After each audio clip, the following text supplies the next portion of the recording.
పాము మనిషిని కరవక ముందు ఏదైనా జంతువుని కరిచినట్లయితే ఆ తర్వాత మనిషిని కరిచినా కూడా ప్రమాదం ఉండదు. ఎందుకంటే ముందుగా జంతువుని కరిచింది కనుక వెంటనే మనిషి చనిపోయేంత విషం కోరల్లో ఉండదు.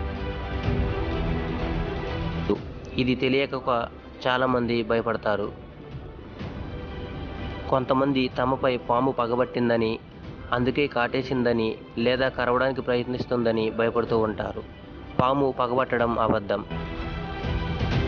మనకి పామును చూస్తే ఎంత భయమేస్తుందో అలాగే పాముకి కూడా మనిషిని చూస్తే అంతే భయం కలుగుతుంది. అందువల్ల అవి మనల్ని చూడగానే పారిపోతాయి.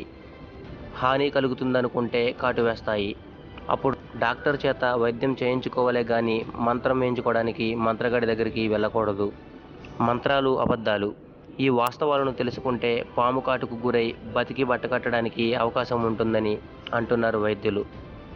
ఫ్రెండ్స్, మీకు ఈ వీడియో నచ్చినట్లయితే